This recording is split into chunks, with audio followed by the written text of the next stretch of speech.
Hello, everybody, and welcome to another episode of Let's Talk Broncos. This time, unfortunately, around bad circumstances with another Broncos loss.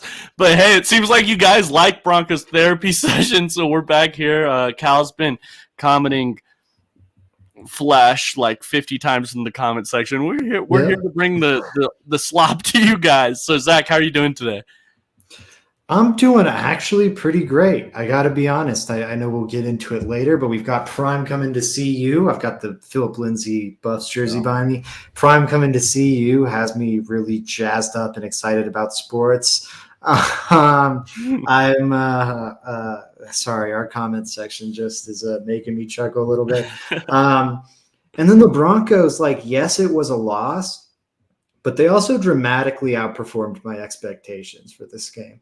Not on offense, to be clear, but I really thought this was going to be the week we saw the wheels come off, and the wheels stayed on. The defense played their asses off. It was a heck of a performance, and I'm actually feeling like weirdly good. I think that has more to do with the Broncos beating me into submission and lowering my expectations so much that a 10-9 loss is I think you nailed it.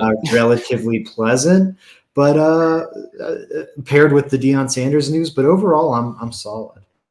Okay, well there you go. I mean, for me, dude, I'm not feeling like amazing. I think what's pulling me through right now is the Deion Sanders Colorado news. That's pretty much what I'm checking up on all the time. Of course, while covering the Broncos and trying my best to give you guys analysis on that, but I don't know, like there's just not a ton to root for this for this Broncos team right now.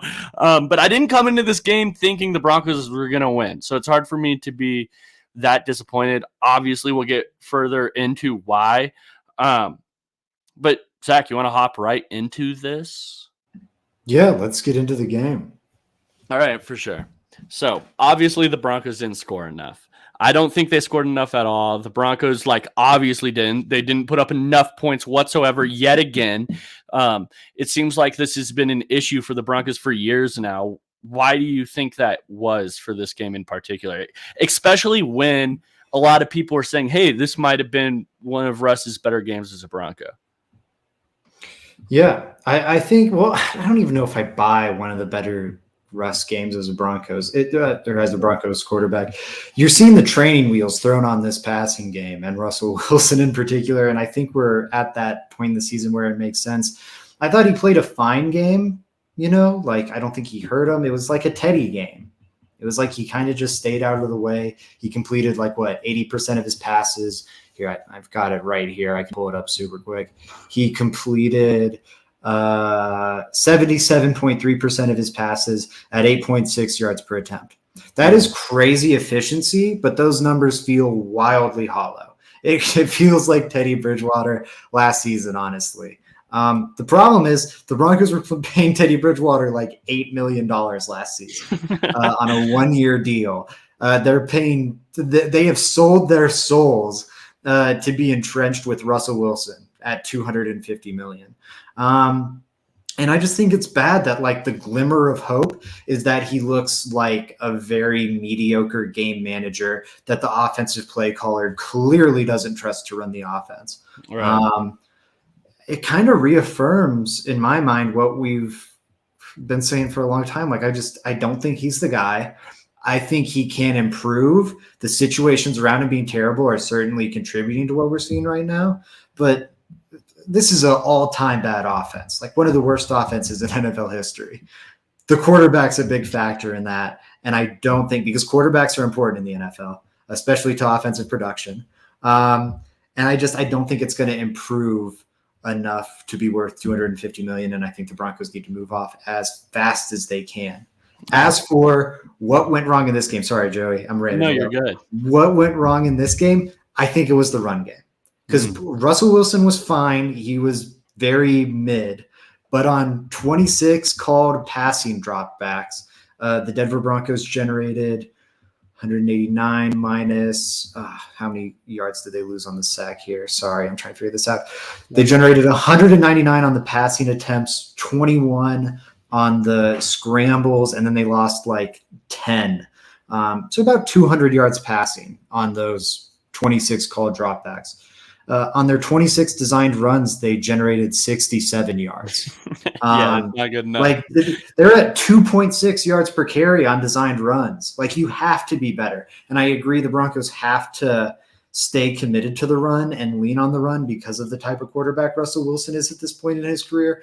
But if you're spending half your plays getting 2.6 yards per carry, it's going to be hard to generate much offense. Yeah, I totally agree. And before I give my comment, I want to hop in the comments real quick.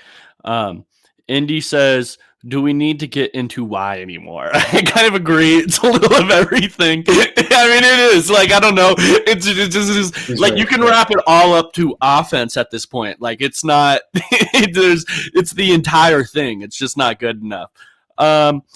D-Bronx says that's an insult to Teddy, Zach.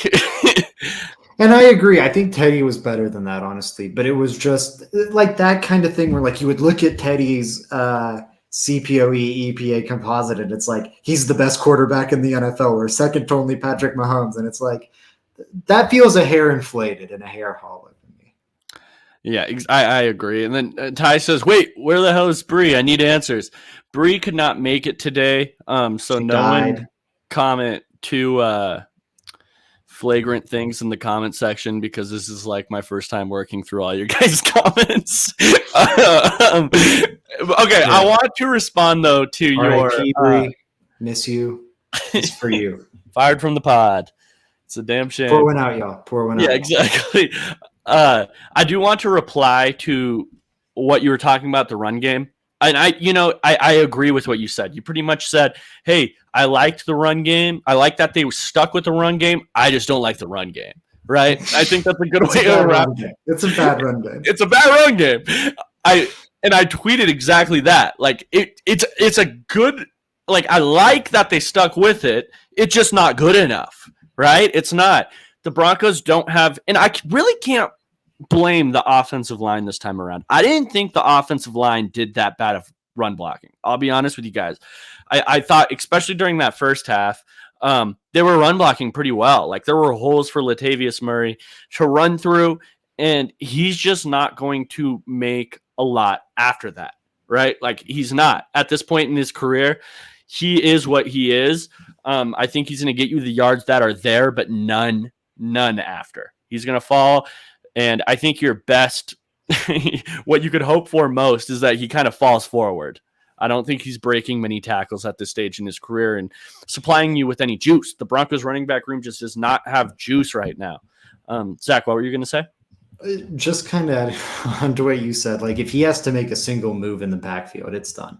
Oh, it's just like battleship. If it's bad. We've talked about it a few times. It's a ode to one of my favorite sports writers ever, the late great Chris Wesseling, the actual RIP. He's actually dead, and like Bree, called Leonard Fournette during his time with the Jaguars old battleship Fournette because he turns like a battleship.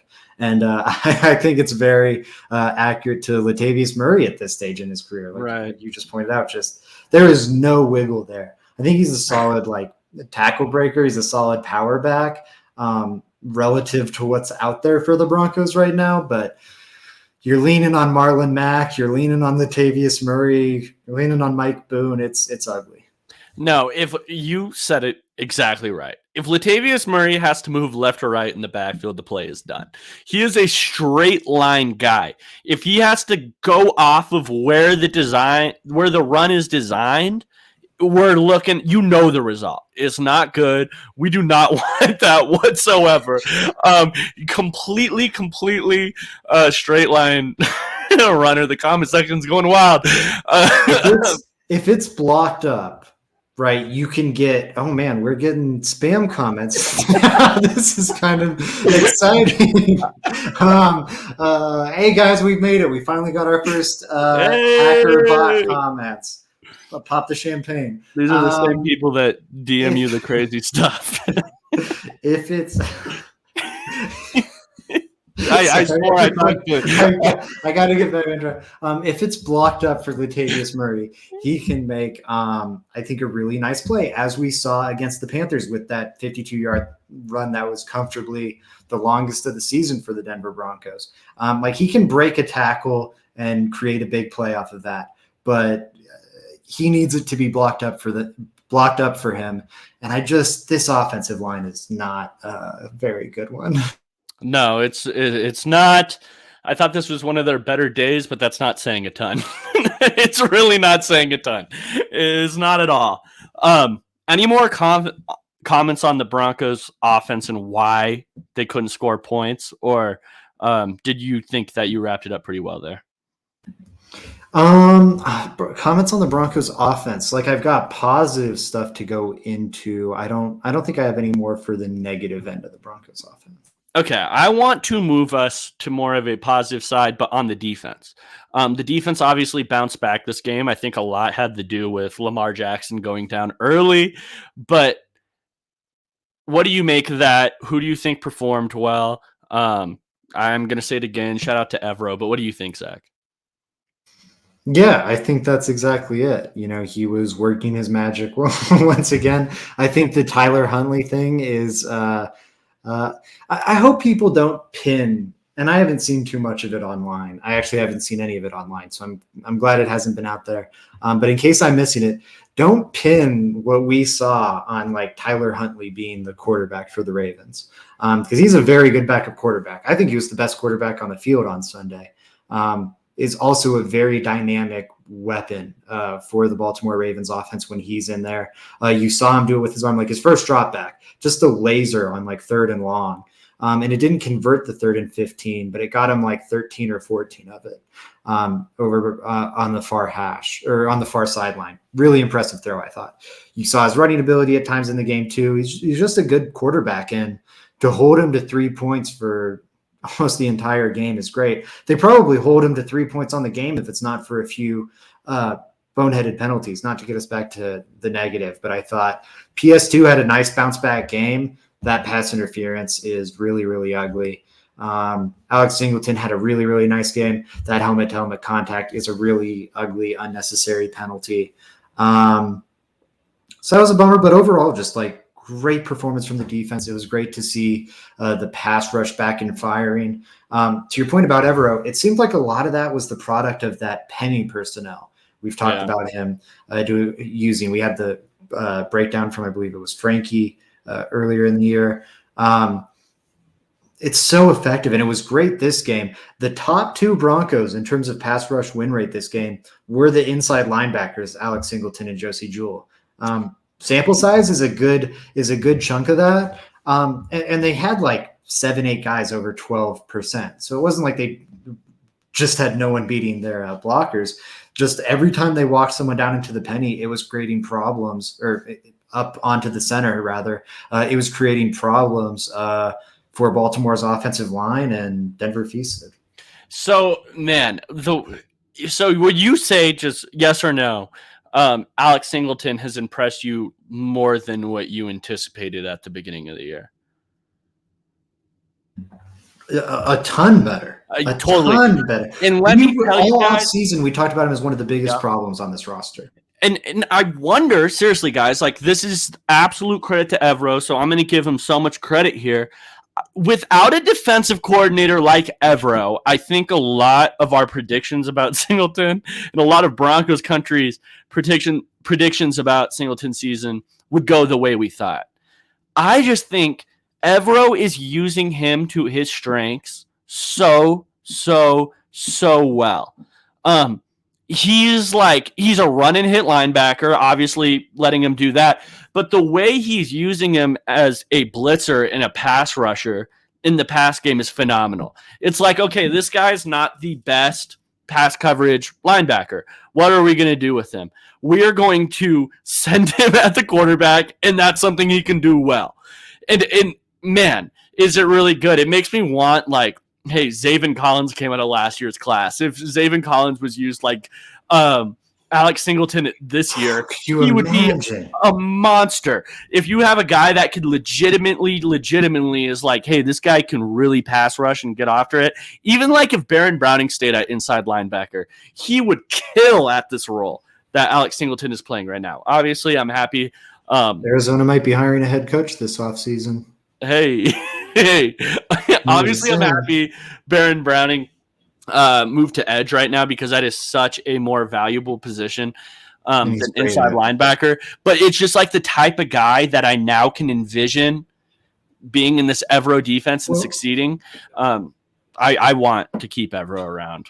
I think the philosophy behind what they're doing with Singleton, and I think you did a great job of pointing that out. But I think the philosophy behind doing that with Singleton is sorry, the chat keeps throwing me off tonight. They are on one.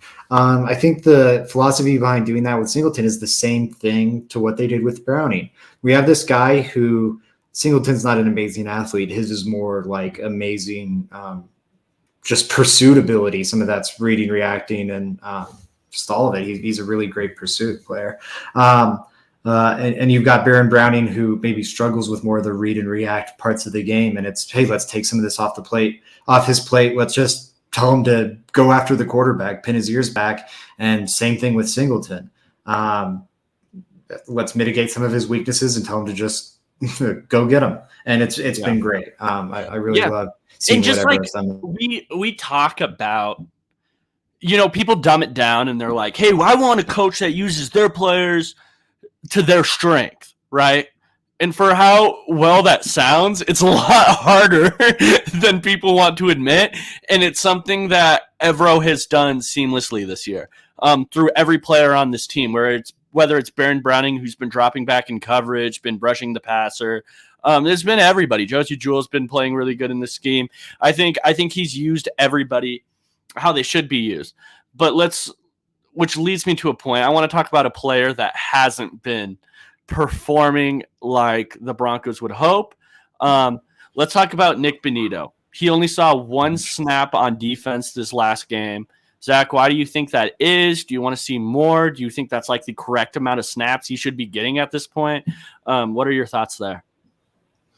Yeah, I think it's a big concern. The Broncos are depleted on draft capital this last draft, but that also means like you've got to hit on the picks you've got. And on their highest pick, it's looking like a miss right now. When he has played, he's got a 9% pressure rate. And this is a guy who was drafted purely because of his pass rushing ability. He was not a great he's a liability in the run game, frankly. But you saw the flashes of him as a pass rusher.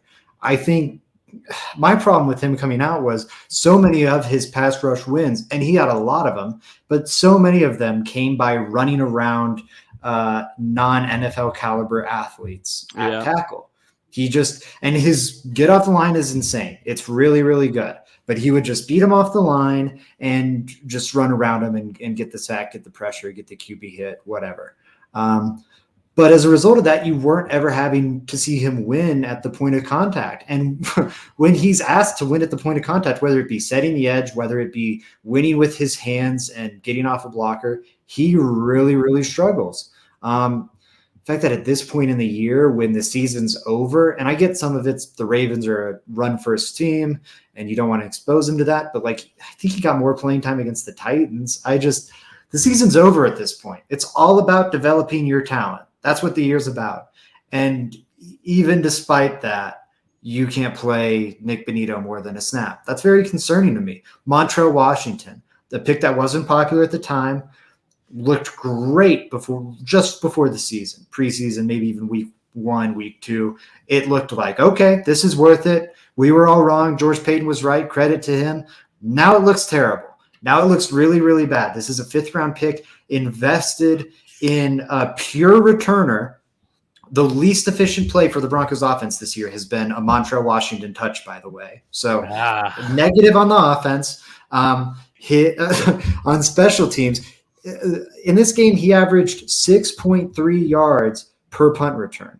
That would rank here. That would rank 50 62nd of the 71 players that have returned a punt this year, if that was his season-long average. 6.3, terrible performance. That's a 26th percentile level performance. You cannot have that from the guy you spent a 5th-round pick on to purely return punts for you. Yeah, that's it's crazy. True.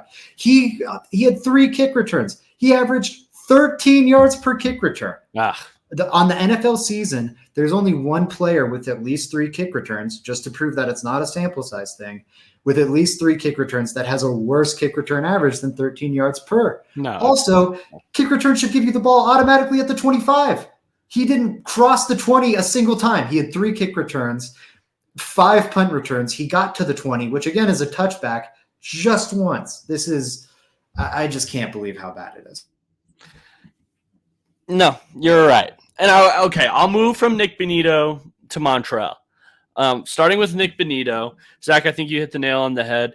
This is a player, and I don't want to go too hard on Nick Bonito because it's his rookie year, but the concerns that you saw out of college is what's happening in the NFL. The concerns that we talked about here on this podcast is like what's not leading to his success, his rookie season in the NFL. This is a really like smaller player at the edge position.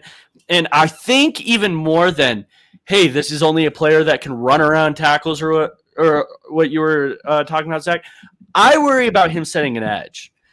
And I think this is like he's athletic enough. He has enough tools in his toolbox to one day be a productive pass rusher. I don't know if he can become an NFL edge setter. I don't know that at this point. I really don't. I don't know what his body turns into, and at what his frame is right now, it's hard for me to believe that he can. It really is. It's hard for me to be like, okay, so if we put 20 pounds of muscle on this guy, okay, but that dramatically changes his game. That dramatically changes the reason why you drafted him to be a Denver Bronco. I think for him, my vision for him, if I'm looking for his success path, is like, okay, this is a player that's really good at pass rushing, and we use him in situations where I want him dropping back and playing in coverage because we have some exotic blitz going, which obviously Evero, we discussed earlier, is something that he does frequently. Or he's pinning his ears back and getting after the quarterback. I don't know ever if I'm going to want him in a situation where, like, it's like, I really need you to set an edge here. It's 2nd and 1. We were saying the same thing in September. We were saying the same thing in August. We were saying the same thing in July. In my opinion, that's not the concern with Nick Bonito right now. We knew that coming in, and we knew he might have been a one-dimensional player. You could live with that if he was a lights-out pass rusher, which is what the Broncos were drafting him to be. They weren't drafting him necessarily to be fine even on run defense. I mean, they're hoping he develops to be that, of course, but they were drafting him just to be a designated pass rusher. And right now you can't designate him pass rushing snaps because he's a pass rushing negative. He's a downgrade on Jonathan Cooper, your 7th round pick. He's a downgrade on Jacob Martin, the guy you just got off the street for nothing. He's a downgrade on Bradley Chubb, of course, Randy Gregory, Baron Browning, of course. That's a problem. That's a problem. You can't have like a Malik Reed that you spent a top 64 pick on. No, I agree. I do still hold out hope for him as a pass rusher, though. I do. It is his rookie year. Vach Lombardi said it best. I want to see him maybe with some, the offseason peanut butter. That's always his thing, is like, hey, once this guy gets a little bigger, a little stronger, maybe we have something there. I don't know. It is a physical sport, and it's something that he's going to have to get better at. Zach, who is the second player? You were talking about Montreal, Washington. Yeah, that one looks like. Let's look at this draft class some. Nick Bonito, not looking good, right? 1 snap this past week, highest drafted player. Greg Dulcich, kind of what you're talking about with Nick Bonito, like all the fears are coming to life. I think Greg Dulcich is the opposite version of that. Like if I were to imagine, okay, Greg Dulcich or Nick Benito's having a bad rookie year, what does that look like? It would look a lot like what we're seeing now. The liability in the run game, the pass rushing stuff hasn't been as special as was hoped. If I were to imagine like the best case scenario for Greg Dulcich as an NFL player, what a successful Greg Dulcich in the NFL looks like, it's exactly this. It's amazing. Yeah. He's on a per game basis, he has the 8th most yards per game all time by a rookie tight end, 10th most receptions per game all time by a rookie tight end. Crazy to do that in this anemic offense, especially considering Russ's history of not targeting tight ends. Damari Mathis, we've talked about him a ton. He's been awesome this year. Uwazurike, looking terrible, man. Really looking bad. I feel like I was right on that one. Don't draft a 25-year-old rookie who's like not a pass rusher and like kind of just like stands there and swallows blocks. Uwazurike, Andrew Beck, Brandon McManus. Throw it on this. Random roster bubble Broncos I have beef with. It makes sense. The original guy that really like upset me was Devontae Booker. De'Aaron Turner-Yell, he's been like a meh special teamer. Montrell Washington, and just a special teamer. To be clear, like when they were having tons of injuries at safeties, DTY's name wasn't even mentioned. They were like, let's activate Anthony Harris. And they drafted him before Montrell Washington. As much criticism as Montrell Washington gets for being a 5th-round pick, pure special teamer, DTY is the same thing. And he's been, I think, even more disappointing. Luke Wattenberg, whatever. I think he's been fine. He wasn't great. He's first start. He's a developmental pick. He's a developmental pick. Holding out some hope for him. Same. It was a dev pick. That's why I mean, like, that's whatever. I'm not. Henningsen looks good. Credit to Henningsen. Faion Hicks is on the practice squad and probably won't ever make the roster. That's not a good draft class. For as good as the 2021 class looks, and I know he's down on assets, even considering that, that's a bad draft class. 2nd-round picks should be better than Nick Benito. Heck, 3rd-round picks should be better than Nick Benito. That's a disappointment. Uwazurike, 4th-round pick should be better than that. That's a disappointment. That's a miss. Same thing goes for DTY. Same thing goes for Montrell Washington. It's 4 of the top 6 picks in a draft where you don't have a lot of draft capital. You've got to have a higher hit rate than 2 out of your top 6. Ooh. Okay.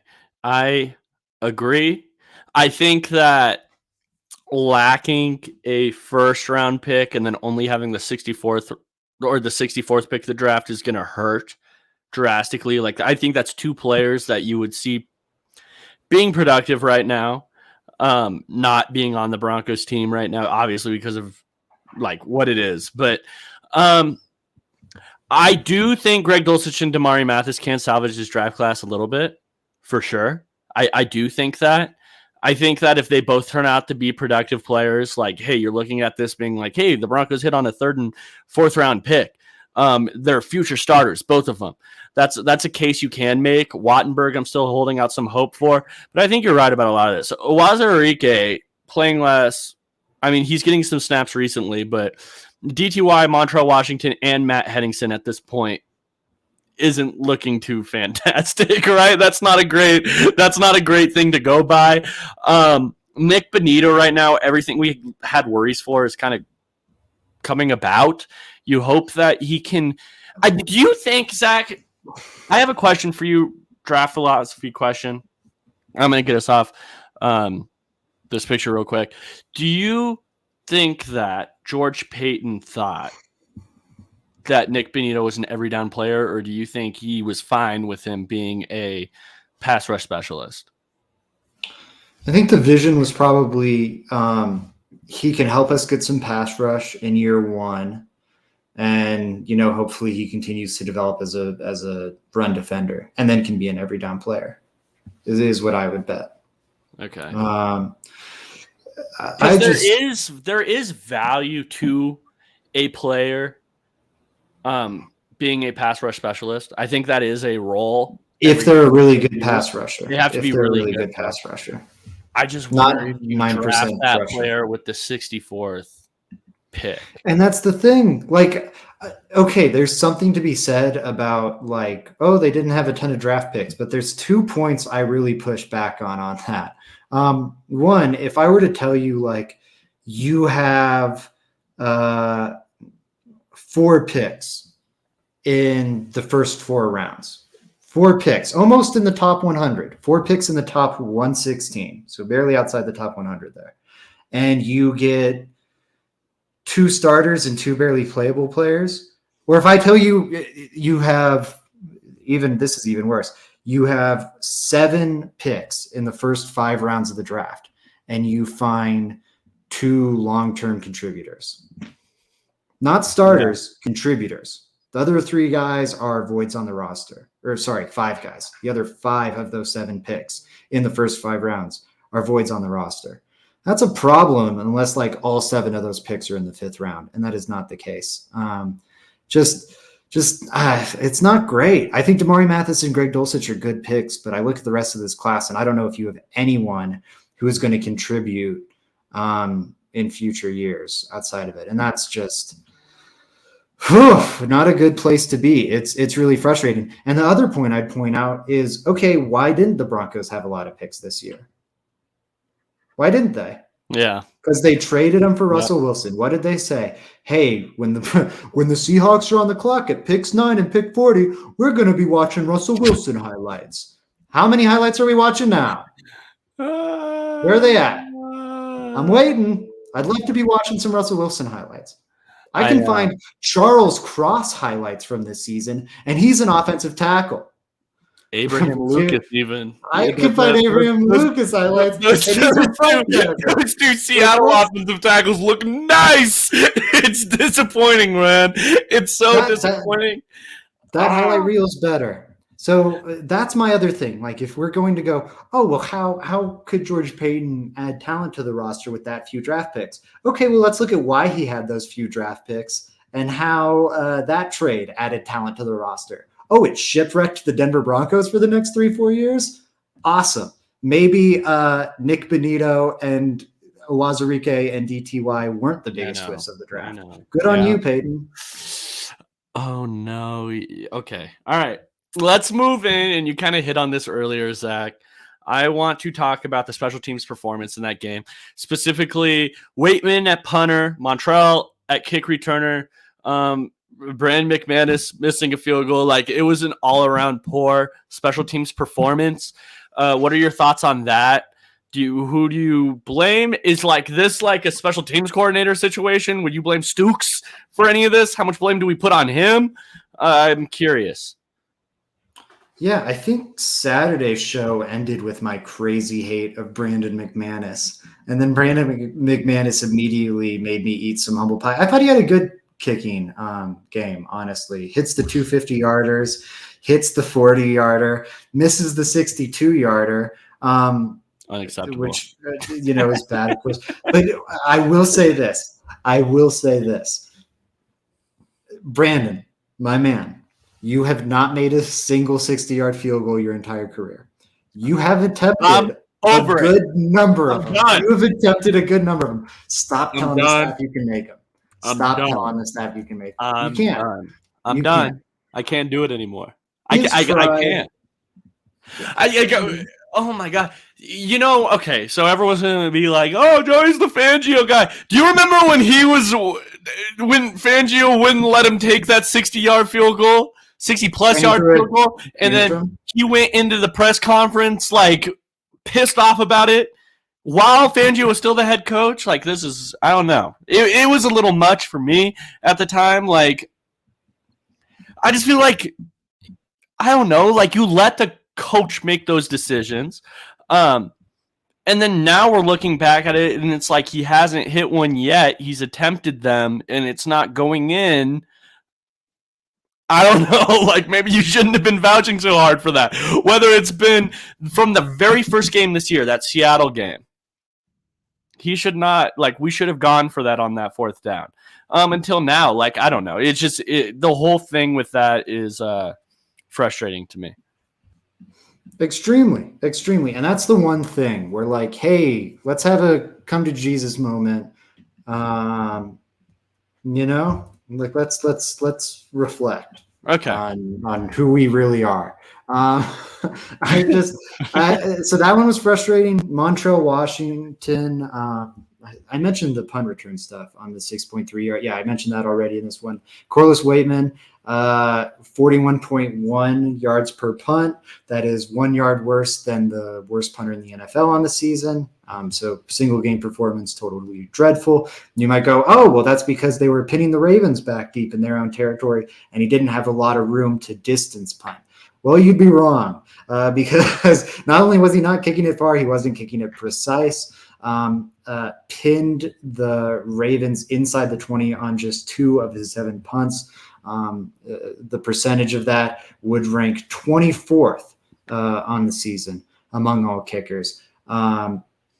So that's 28th. It would rank 28th. His longest punt on the day was 46 yards. That would rank 24th if it was someone's season-long average. So his best punt of the day was like what the 24th best punter does on average. Really, really ugly game. It was. Now, we've talked, this is Broncos therapy session, so we're going to talk a lot about the negatives. We're going to talk a lot about the negatives. So I'm going to talk about 2 players that I thought had good games. Okay, go ahead, Zach. I'm so sorry. They're making us do a live check to make sure we're live right now by commenting Flesh a ton in the comments, and that's going to keep going until we acknowledge that it is live. Frankie says don't live? have to keep We're live. Commenting live or Flesh. We are live and with you right now. So let's talk. Sorry, guys. I'm just not very good at clicking the comments and then also talking at the same time. This is usually Bree's job. That should be running. Like kind of reading them. I'll get on the comments. Yeah. Let's talk about 2 players that I thought had pretty good games. Judy and Dulcich. You kind of hit on Dulcich earlier, but I want your thoughts on Judy. What are your thoughts? Like, how good do you think Judy is? He gets a lot of slack in Broncos country. I kind of want to ask you, Zach. I'm going to do this. This is an interesting question to me. Is Judy overrated or underrated, in your opinion? I don't know. I think underrated, generally speaking. I think he should be viewed as like what I think Judy is a solid NFL slot receiver. That's what I think he is. I don't think he's a great one. I don't think he's a bad one. I think he's solid. I think he's a good NFL player. And I don't think he's widely viewed that way. I think, wrong draft pick, relative disappointment to his draft slot, yada, yada, yada. All those things ring true. He's got plenty of deficiencies in his game that I would like to see him improve on, though I kind of doubt he does. But he also does things insanely well. He's back from injury, played another game, and he improved his yards per route run against man coverage, Joey. He went from 6.00 to 6.09, which is crazy because 6.00 was already the best. The guy who was nipping on his heels was, or nipping at his heels rather, was Tyreek Hill, who's averaging 4.44 yards per route run against man last time I checked it. Now, Judy's at 6.09, and second place is Jamar Chase at 3.87. That gap is crazy. He's almost double the second best guy. And granted, like there's plenty of other holes in his game. He needs to improve those other things. But he's so dominant in certain areas that I think it balances out to him being a good player, and he deserves more love. Just to slide it in quick, Justin Simmons is another really good player we should highlight on top of Judy and Dulcich. Yes. We should get into the Judy and Dulcich love, but you get 3 near takeaways. The third one that didn't stand would have prevented the game-winning drive. The first one put the Broncos in field goal position. They gained 8 yards or 6 yards, I think, on their 3 plays following that interception. Drill a field goal. Justin Simmons is totally responsible for those 3 points in my eyes. And then Baltimore gets the ball back, drives right down to the Broncos red zone, and Simmons gets another interception. That's at least a 6-point swing in a game. Those 2 interceptions in a game where only 19 points were scored. And he came this close to having a 13-point swing. Like it's insane he impacted the game that much. Bet the under in every Broncos game. Bet the under in every single Broncos game. So I want to just say this about Jerry Jeudy. I think that Jerry Jeudy has one really, really elite trait, and that is killing man coverage. The numbers back that up. I think his tape ever since college backs that up. And what do teams do against Russ? They don't run man. We do not run man. We do not run man. Money can't diagnose his zone to save his life, and he can't find the soft spots in his zone. So why would you ever not run zone against him? It is crazy. The only team seeing less man coverage than the Broncos is the Miami Dolphins, who have Jalen Waddle and Tyreek Hill. Yeah. That is insane. Yeah, no, exactly. And then it's just like, yo, hey, this Jeudy guy, he sucks. like it's like, I think he has one trait, and it's to beat. I think he's a really good route runner. I think he's a man beater. That's the way I would say what he is. And I don't think we've been able to see that because we haven't had a quarterback to force these teams to play, man. Like, zone is doing the job just fine ever since he's been on the team. Do I think he's like an elite receiver? No. Do I think he's a good receiver? I would say yeah. Do I want him as my number two? I think there's probably better number twos in the league, but I think he's probably average or below average number two wide receiver, and he's a really good slot. That's the way I would describe Jerry Jeudy's game to people. I think that he's fine, but I don't think he's fantastic.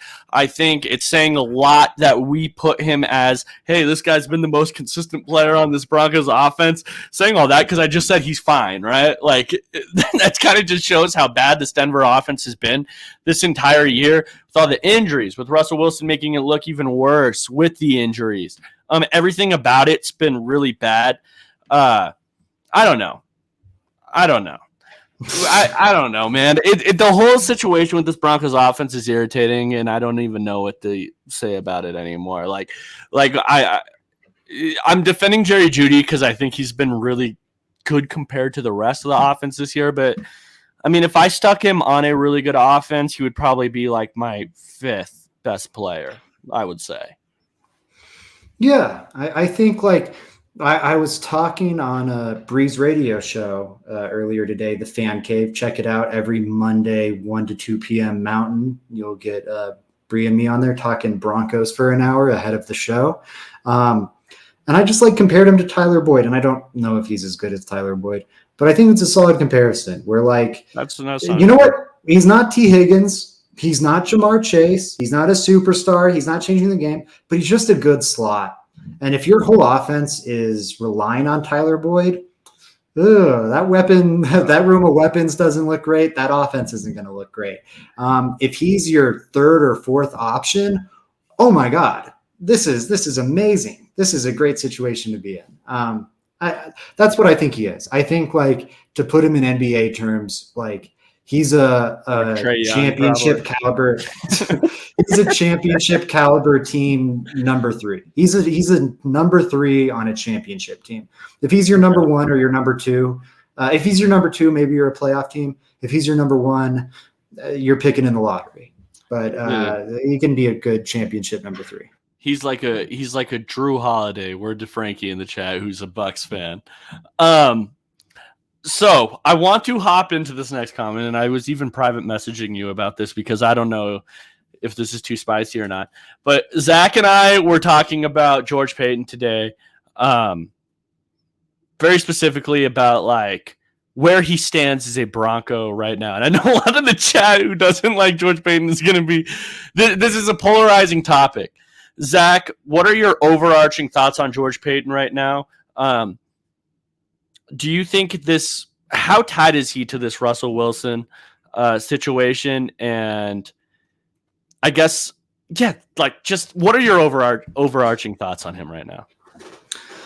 I think he's made a couple devastating mistakes. You look at the Nathaniel Hackett hire, you look at the Russell Wilson trade. Those are devastating mistakes. And we can say, oh, anyone would have made the Russ trade, or, it was bad luck, or I don't care. They're devastating mistakes. Any way you slice it, that have jeopardized the future of this franchise for the next several seasons. And as a result, I don't know, that for me, that's where he stands right now. my evaluation on like what the Broncos need to do with George Paton is going to lie in like what he does going forward. And that's even before this upcoming offseason. Right now, I saw them chatting it up at Broncos practice on Thursday or Friday or whatever it was. I think it was Friday. The Walton Penner Group and George Paton are meeting. And I would bet a lot of money that those meetings have mentioned, what are we doing with Russell Wilson? What are we doing with Nathaniel Hackett?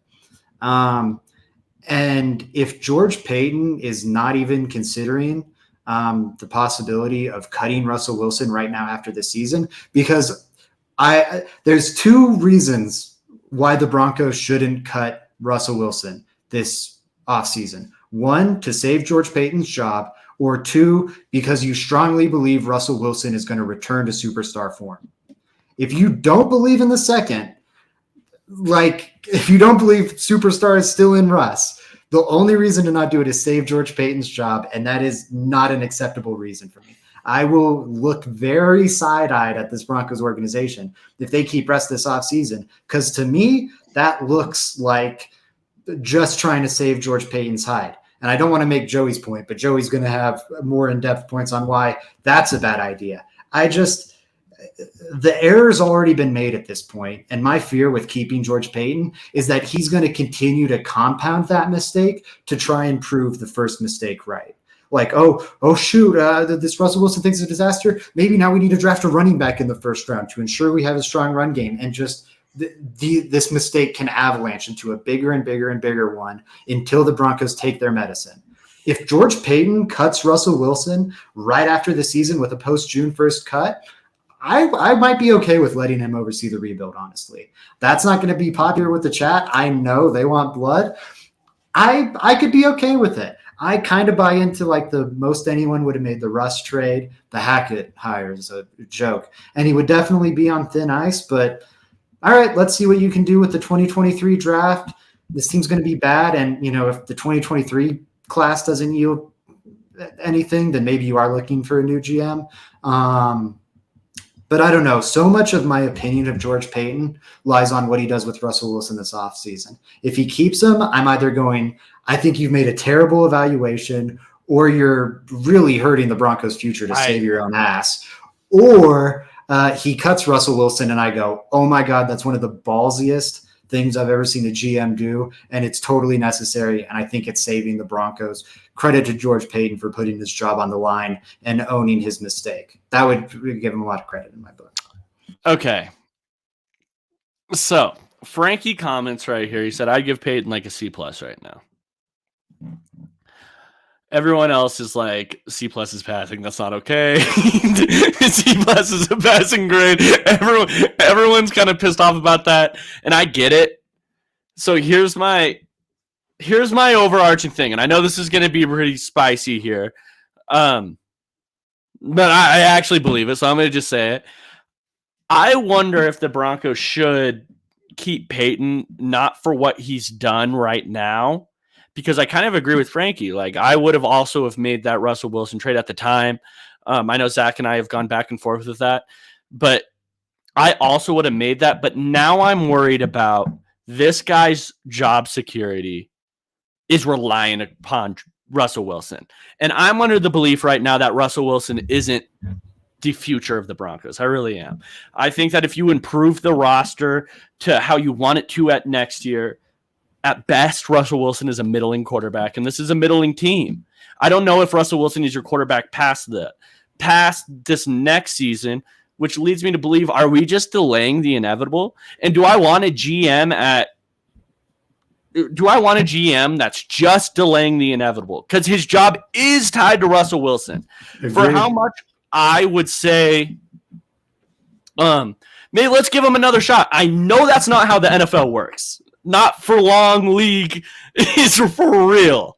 I know that's not how it works. I know George Paton doesn't have the time to say, hey, but in 2025, we might look nice. I know that he does not have that time. I know he doesn't.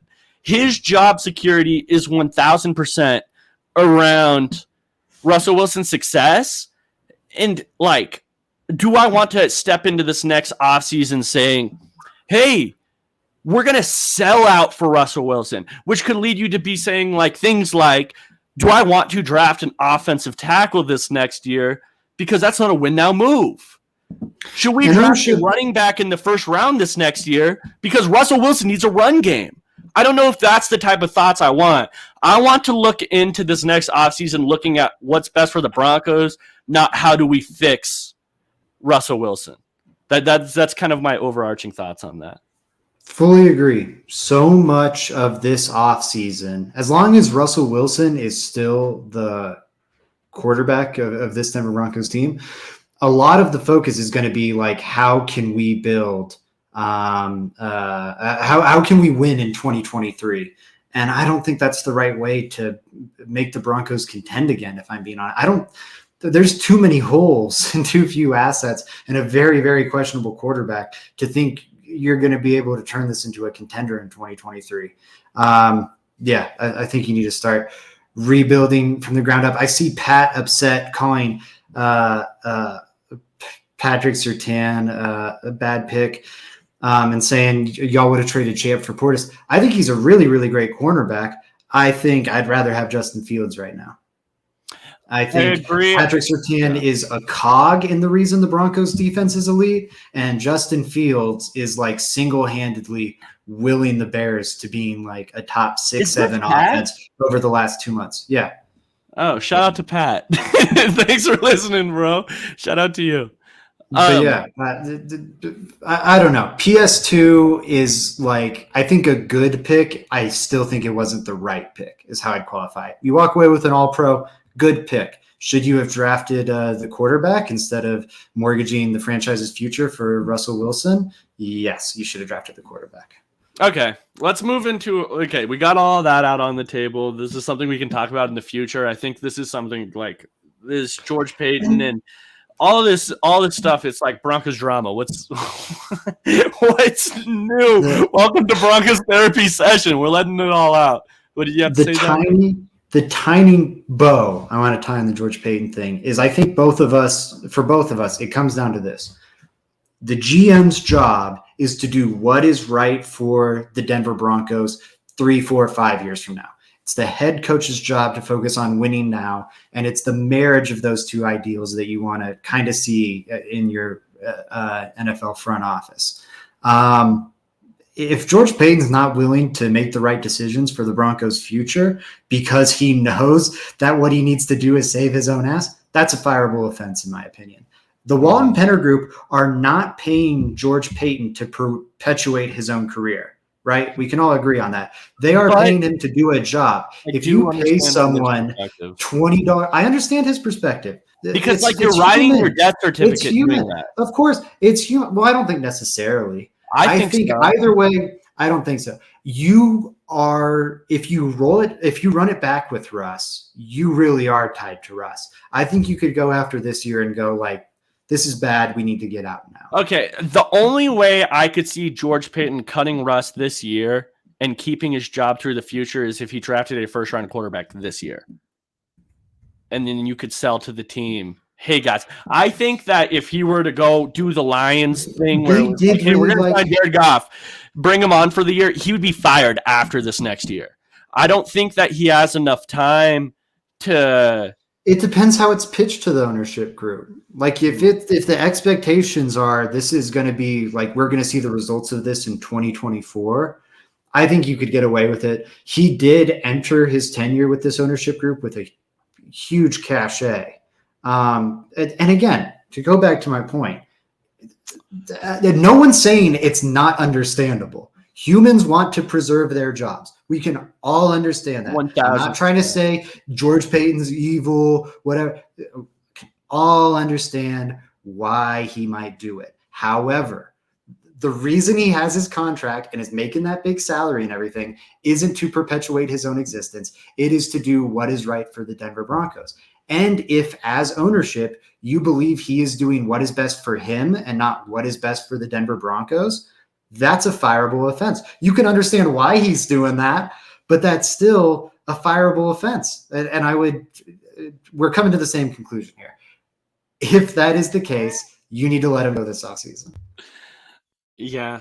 I don't know. I don't know what to think about this whole situation. Where this is something we're gonna have to unravel. I think maybe on like our next Let's Talk Broncos, we'll maybe get further into this. But this has been a long episode. I want to wrap it up with some fun news, some stuff that'll keep. If you're a Colorado native, keep you going. Let's talk about the CU Buffs. They landed Deion Sanders. I know this is a Let's Talk Broncos podcast, but Zach, obviously, Colorado alumni, University of Colorado alumni, and then me myself, I've just been looking for good college football in the state of Colorado forever. Like mines. Ever. Yeah, exactly. Mines. It took me a year to clap back, but I'm back. so I'm coming after you guys. And then, so let's talk about it. They, obviously Deion had his press conference at the Broncos game. That was a massive flex by CU saying, we're doing the press conference right at the end of the Broncos game. I thought Deion did a terrific job. And then I also kind of want to get into his coordinator job he just hired. His offensive coordinator he just hired. There's also some defensive coordinator rumors that are wild. Like, I'm excited for it. But Zach, what are your insane thoughts? He is a generational public speaker. Just like wins the room so much. This is the most excitement that's been around the University of Colorado in 20, 30 years. You're getting 4 stars, 5 stars, being interested left and right. Trey Sanders, who is like a year or two removed from being a top 6 player in the nation, #1 running back, is like, hey, I'm down to come. He'd be like the best player in CU Buffs history from like a recruiting perspective. And he's not even the best one that's coming as a result of this Deion Sanders hire. There's stuff, one person from some sports network was reporting that someone within the CU program was telling him they had 200 different transfer options and recruit options reach out to the Buffs and be like, hey, we're down. It has turned the Buffs to a program where it's like, whoa, we got that really highly ranked 3-star to like they can start getting some dudes from all over the nation. I'm excited to have it in my backyard where I can go watch some of these highly touted college football recruits live. Like, that's sweet without having to travel for the NFL draft and everything. I don't know. It's really exciting. Like, I've been so annoyed with CU football my entire existence with them. And it's fun to see them finally try and win. I think it's going to go great. I think it probably lasts 3 years and then it's done. But I think it's going to be a really, really fun 3 years. Can I tell you? Okay, so first I'm going to start off with what's annoying, and then I'm going to move to, okay, we're in better places. What's annoying is that CU has cared about football for like a month now, and they're already turning it around. That's so annoying because it's been like a decade of them. It just shows the management issues that CU has had. It shows like who's ever been in charge has done a really bad job because Notre Dame rage right here. Because dude, CU's had a decade to figure it out. Yeah, all of a sudden, you know what? I think I care about football now. Football's cool. Let's get the football team good. And then all of a sudden, now we have Deion Sanders. We got 5-star recruits coming down here. Like, what the hell, Buffs? Okay, now there's never been anything like this. Just on that point, you can see more of a roster overhaul in college football than you could ever see before, thanks to the transfer portal, NIL, and all this stuff. It used to be like you won't see the impacts of a coaching hire for 2-3 years. CU's getting the impacts of this coaching hire the day of. It's insane. Yeah. No, yeah, I agree. And then I think so. Okay, I'll move into the positive now. The Broncos got Deion Sanders. I think he's perfect for this team. This team is desperate for a brand. The once great program back in the day has been like damn near irrelevant for more than a decade now. They needed someone, Kansas. Exactly. They needed someone to come down here and put them back on the stage, right? And that's exactly what Deion Sanders does. They're going to be on ESPN all the time. When this portal opens up, they're going to be the talk of the town. They are right now. I saw that CU football's Instagram has doubled since Deion Sanders has been the head coach. They hired I'm forgetting out of what school. Kent State's offensive coordinator. No, no. Here's the crazier thing about that. It's Kent State's head coach. Oh, head coach. My bad. How can I forget that? Yes. Before Dion took the Colorado job, that Kent State head coach probably wouldn't have left Kent State to be the Colorado head coach. Right, like it's crazy. And now he's leaving to be their offensive coordinator. The Deion Sanders effect. It's just at its will. Pat pointed out him changing the trend. Pat pointed out him getting CU to change the transfer policy too. For those that didn't know, CU had these really annoying transfer rules that it hindered a lot of people trying to transfer there, even just for academic reasons. And hey, if you're going to hire Deion Sanders and pay him that money, you're going to let him do his Deion thing, and that means using the transfer portal, and that means changing the transfer policy. It's crazy. He is overhauling the university. Joe Klatt said today the head football coach is the most important hire a university makes. As stupid as it sounds, because it just brings so much money into the school if you get it right, and it sets the tone for the whole campus and whole school and everything. And you're seeing that with Deion. Like, it has changed Boulder in a 24, 48-hour span. I've grown up in the Lafayette area just outside of Boulder my whole life, been around CU football my whole life. It is like an earthquake that just enveloped the city. It's insane. It is. And you're 1,000% right. I hired the offensive coordinator. I want to guys tell you a little bit about him. This is what makes it so crazy. This is a head coach that was in the finalists for Cincinnati's head coaching job. Cincinnati's been a really good program recently. This is a guy that led Kent State to being the team that averaged the most points per game and yards per game in the nation in 2020 and 2021. The Broncos are the Broncos. Damn, the Buffs just got him as their offensive coordinator. I want to talk a little bit about defensive coordinator. Mike Zimmer's been a rumor. That's ridiculous, because I was talking about Mike Zimmer last year being like, oh, maybe he's a defensive coordinator option for the Denver Broncos. If CU lands him, it's ridiculous. Any thoughts on that before we get out of here, Zach? Yeah, that would be it'd be crazy, the staff he's potentially putting together here. Even if it's not that guy, he's being rumored to maybe go for like the Alabama DB's coach. He crossed over with Charlie Kelly. Or is it Charles Kelly? It's Charles Kelly, because Charlie Kelly is the Always Sunny character. It's very close to that name. Who's like the assistant defensive coordinator at Alabama. Colorado suddenly legitimately has one of the best staffs in the nation. If they can get the defensive staff to match that offensive coordinator hire.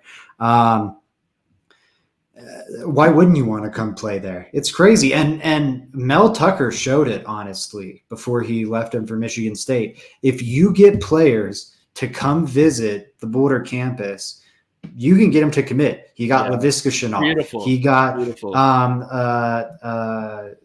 who's the other guy? Christian Gonzalez. Got some good players, got some 4 stars, 5 stars to commit during his time before he eventually left him high and dry. Deion's doing that even more. And I think once you come and see Boulder and see the campus and everything, it's going to win over a lot of players. It's just no one was going to take visits to Colorado because they're the Kansas of the Rocky Mountains in terms of college football. Like, they're a disaster. Why would you go play there when you can go play for Kyle Whittingham in Utah? I'm excited. The speech I want to talk about before we get out of here, but say what you're going to say. Okay. The one last thing I want to hit on real quick is Travis Hunter. It looks like I saw 24/7 Sports had him as 100% going to CU, which is crazy. He was the number 1 player in last year's class, which is super exciting. He's a 2-way player. I think he was a 5-star wide receiver and cornerback coming out of high school. It's terrific. It's terrific news. I don't know. I just think he's going to do a really good job recruiting, and I'm excited to see the Buffs. What is your last thought, Zach? Yeah, I just want to talk about, I think, the speech, because that's the only controversial thing where he was like, hey, I'm coming. Get ready. I'm bringing my luggage with me, and it's loaded. Yeah, exactly. So that's bar. Okay, keep going. And that's Travis Hunter right there, and he's right. Like, it's harsh, but I kind of like that message from a coach. We had Gary Barnett, one of the two. Former CU head coach, was the coach for close to a decade on the radio show I produced this morning, and he was like, I don't know if I would have done it that way, but it kind of had to be said. Like, this program's bad. What has been the standard at that program for a long time is bad. The player effort stuff is noticeable, and it is bad. And having your first message be like, hey, everyone, standard here is not good enough. So if you're not going to be up to the standard we're setting, enter the transfer portal now, because it's not going to go well for you. You're not going to make the team. Is like cold, but it's real. It's honest, and it sets the tone for the program, I think, in a valuable way. And also, it's just honest with the players. It's setting them up for success. It's a hard reality, but it is reality. And I'm really impressed with what I've seen from him so far. Like, staff hiring, recruiting. Obviously, he hasn't coached a game for CU, but you look at his coaching ability back at Jackson State. He is a good football coach, above all things. I love, while he's addressing the players, he asks, I think it's the linebackers coach, he goes, tell him about like how we watch film or whatever. And the guy pretty much outlines, they have a computer program or whatever that tracks how many hours everyone's watching film. And if you aren't watching the most hours in your position group, you're not starting. You can be the starter on the depth chart or whatever, but if that week you didn't prepare enough, you're not starting. And I love that philosophy, and how Sanders defended it was, how am I going to invest in you when you won't even invest in yourself? And I think stuff like that, it's crazy how he's overhauling this program. I'm so excited. I might get season tickets. That's how excited I am. I'm on cloud nine. All right, I keep saying last comment, but we didn't even mention, and I'm not going to, I'm just going to say this real quick. We didn't even mention that they hired Willie Taggart, which is Florida State's which is a Florida State old head coach. Part of now their recruiting. What did they hire Willie Taggart for? It's the recruiting staff. He was a dang good recruiter. That's all. That's all. He's part of the recruiting team now. Like, the staff that Deion's building down there is insane. It's a dream team. It's way better than you should get in Boulder, Colorado. This is it's ridiculous. This is a good SEC staff. It's ridiculous. Good SEC staff, and it's the fucking bottom of the Pac-12. This is crazy. It's insane. But that's all we have, guys. I know this is a Let's Talk Broncos podcast, but hey, CU's fun. Let's talk about it a little bit. Transfer portal opened up today, so it'll be fun to follow that. I'm going to be retweeting all of that on my timeline. There's some really good Colorado recruiting accounts out on Twitter that I'm going to be retweeting, and if you want to follow along with that, I encourage you to go follow. But Zach, where can they find your awesome work, man? Find it over on milehighsports.com. On Twitter, you can find shorter things at Zach_Seegers. I have my stock up, stock down this week, talking about a lot of the players we talked about here. Some good stat nuggets in there, a lot of positive stuff this week, because the Broncos outperformed my expectations, honestly. So if you're miserable like the rest of us Broncos fans, go over there. You can find some salvation. For sure. Awesome, guys. Yeah, if you want to follow me at GR Drafts. I highly encourage you to go follow Zach. He's writing an article like every single day. His work ethic is out of control. I may even call him the Deion Sanders of writing. But everyone, if you want to follow me at GR Drafts. I'm going to be writing about the draft. I'm going to be writing about positions. I started it yesterday. I'm going to continue tonight. Positions the Broncos need in the upcoming draft. Make sure you are following the Let's Talk Broncos Facebook, the Let's Talk Broncos YouTube, the Let's Talk Broncos Instagram. If you want to hop in and talk to us on occasion, go join the Let's Talk Broncos Discord. I'm in there talking about the draft. I enjoy that. Zach's always in there, Bree's in there. So make sure you're doing that. And then Frankie and I have a show every single Thursday, Let's Talk Broncos exclusive. So make sure you're following those accounts I just mentioned, where we're talking about the NFL draft all the time. Yeah, that's all I have. But until next time, guys, Go Broncos. And Buffs, I guess.